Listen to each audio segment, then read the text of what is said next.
지난 목요일에 중보기도대 야외 모임이 있었습니다. 먼저 가재울 녹색교회에서 예배를 드린 후에 양재성 목사님의 특강을 들었습니다. 그리고 점심 식사 후에 하늘공원으로 가서 억새를 구경했습니다. 하늘공원에는 억새뿐만 아니라 단풍이 아름답게 물들어 있어서 보기에 참 좋았습니다. 성서에 의하면 자연 속에 있는 모든 것은 하나님의 것입니다.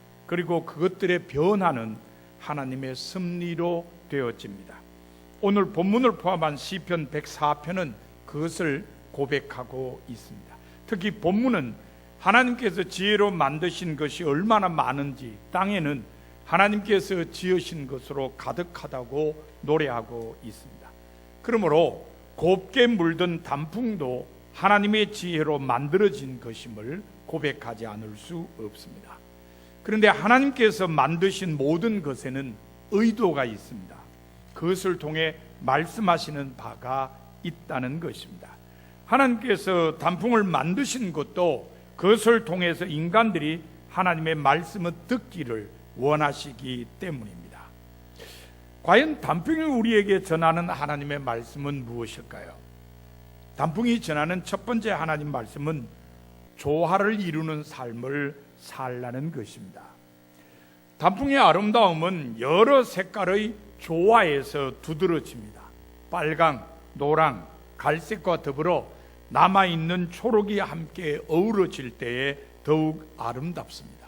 거기에다가 바위가 함께하면 더욱더 아름답습니다. 그 모든 것에다 물까지 함께하면 환상적이라고 말할 수밖에 없습니다. 설악산 천물동 계곡의 단풍이 최고라고 하는 이유가 바로 거기에 있는 것입니다. 단풍처럼 우리도 조화를 이루는 삶을 살아야 합니다. 나와 다르다는 것 때문에 거부할 것이 아니라 서로 용납하고 조화를 이루며 살아야 합니다. 그것이 주님의 뜻입니다. 예수님께서는 12 제자 선택을 통해 조화의 중요성을 보여주셨습니다.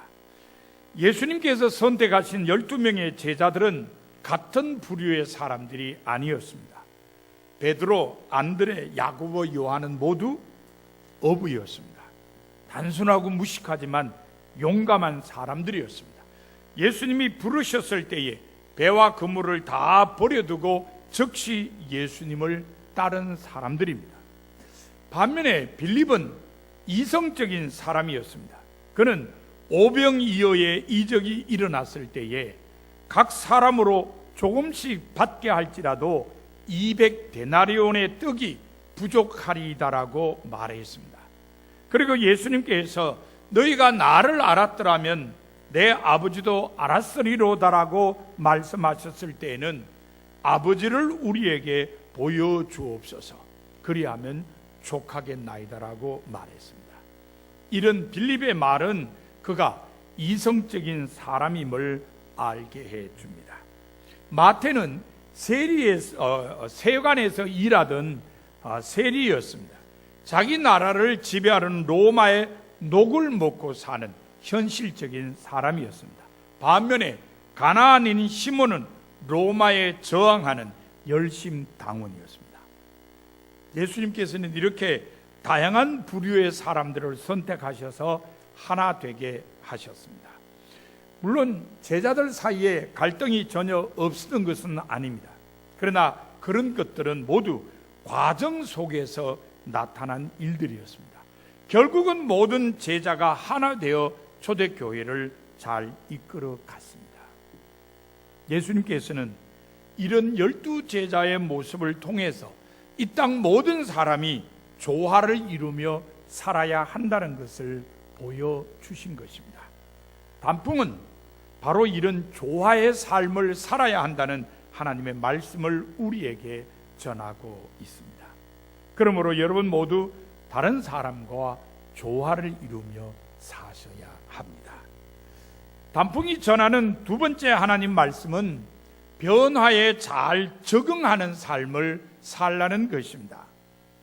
동화원색 대백과 사전에 수록된 단풍에 관한 내용을 보면 첫째, 기후의 변화로 식물의 잎 속에 생리적 반응이 일어나 녹색 잎이 적, 황, 갈색으로 변하는 현상이고, 둘째, 잎 속의 클로로필이 분해되고 새로 홍색인 안토시안이 생성되기 때문이며, 셋째, 가을에 급냉하는 기온, 적당한 습기, 자외선의 양 등이 홍엽의 발현이나 그 미관을 크게 좌우하고 있다고 설명합니다. 한마디로 단풍은 나뭇잎들이 기후와 기온 등의 변화에 적응하느라고 나타난 현상이라는 것입니다. 단풍처럼 우리도 변화에 잘 적응하는 삶을 살아야 합니다. 삶의 여건이 어렵게 변화되었다는 것 때문에 절망하거나 좌절할 것이 아니라 어떤 상황 속에서도 함께 하시며 인도하시는 하나님의 섭리를 믿고 잘 적응하며 살아야 합니다. 그것이 주님의 뜻입니다. 창세기를 통해 우리가 만나는 인물 중에 요셉이라는 사람이 있습니다.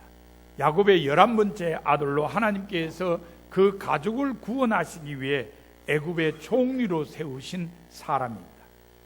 요셉을 통해 우리가 배우는 가장 중요한 것은 어떤 상황 속에서도 함께 하시는 하나님에 대한 절대적인 신앙으로 환경에 적응하는 것입니다. 요셉은 아버지의 사랑을 독차지하는 귀염둥이로 자랐습니다. 그러다가 형들의 시기로 17살의 나이로 애굽으로 팔려갔습니다. 그곳에서 보디발이라는 장군의 집에서 종살이를 했습니다.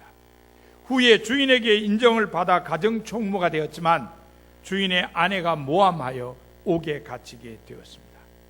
정말 인생 밑바닥에까지 내려갔습니다. 하지만 요셉은 변화된 환경에 잘 적응했습니다. 어려운 삶의 여건 때문에 포기하거나 탈선하거나 좌절하지 않았습니다. 묵묵히 변화된 신분을 받아들이고 자기에게 주어진 일을 언제나 성실하게 감당했습니다. 하나님께서는 이런 요셉의 모습을 통해 이 땅 모든 사람이 환경에 잘 적응하며 살아야 한다는 것을 보여주신 것입니다. 단풍은 바로 이런 변화에 잘 적응하는 삶을 살아야 한다는 하나님의 말씀을 우리에게 전하고 있습니다. 여러분 모두 변화에 잘 적응하며 사시기 바랍니다. 단풍이 전하는 세 번째 하나님 말씀은 아름다운 황혼기를 준비하는 삶을 살라는 것입니다. 나뭇잎은 연두색의 새싹에서 녹색의 다 자란 잎을 거쳐 낙엽 직전에 단풍으로 변해갑니다. 그런데 인생에 비유하면 황혼기와 같은 단풍태가 가장 아름답습니다. 인간도 이처럼 황혼기가 아름다워야 합니다. 그래서 누구나 샘머리 앞에 일어서도록 해야 합니다. 육체적으로 인생의 황혼기는 문제투성이입니다. 개인적인 차이는 있겠습니다만 전체적으로 보면 인생의 황혼기는 육체적으로 많은 어려움을 겪게 되는 때입니다. 이러한 시기임에도 불구하고 인생의 황혼기가 아름다울 수 있는 것은 무엇 때문일까요? 바로 내면 세계 때문입니다. 창세기 47장 9절에 보면 130세의 야곱은 인생이 나그네 길이라고 표현했습니다. 인생의 황혼기에 이른 사람들은 인생이 뭔지 알게 된다는 것입니다. 누가복음 2장 38절에 보면 과부된 지 84년이 된 안나는 성전에 데려온 아기 예수를 보고 예루살렘의 구속됨을 바라는 모든 사람에게 아기에 대해서 이야기해 주었습니다. 인생의 황혼기에 이른 사람들은 하나님이 주시는 영감을 힘입게 됨을 깨우쳐 줍니다. 디모데후서 1장 5절에 보면 바울은 디모데 속에 있는 거짓없는 믿음이 외조모 로이스와 어머니 유니게 속에 있던 것이라고 했습니다. 인생의 황혼기에 이른 사람들은 무엇이 진실인지 알 수 있게 된다는 말입니다. 이처럼 인생의 황혼기는 내면 세계로 인해 아름답습니다. 생에 대한 지혜와 하나님이 주시는 영감, 그리고 거짓없는 믿음과 주변 사람들에 대한 사랑은 연약한 육체를 뛰어넘는 아름다움을 보여줍니다. 그러나 조심해야 할 것이 있습니다.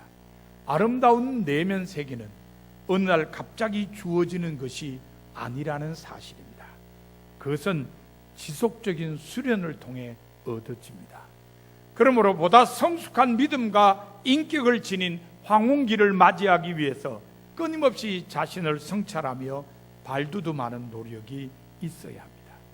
단풍은 이러한 노력으로 아름다운 황혼기를 준비하는 삶을 살아야 한다는 하나님의 말씀을 우리에게 전하고 있습니다. 여러분 모두 아름다운 황혼기를 준비하시기 바랍니다. 이처럼 단풍은 조화를 이루고 변화에 잘 적응하며 아름다운 황혼기를 준비하라는 하나님의 말씀을 들려줍니다. 사랑하는 성도 여러분, 여러분의 삶은 어떻습니까? 만추의 아름다움을 상징하는 단풍이 여러분에게 전하는 하나님의 말씀에 비추어 별 문제는 없습니까? 이 시간 여러분 스스로를 돌아보면서 조화를 이루고 변화에 잘 적응하며 아름다운 황혼기를 준비하라고 단풍을 통해 전하시는 하나님의 말씀을 마음에 새기고 단풍처럼 아름다운 삶을 사는 성도가 다 되시기를 바랍니다.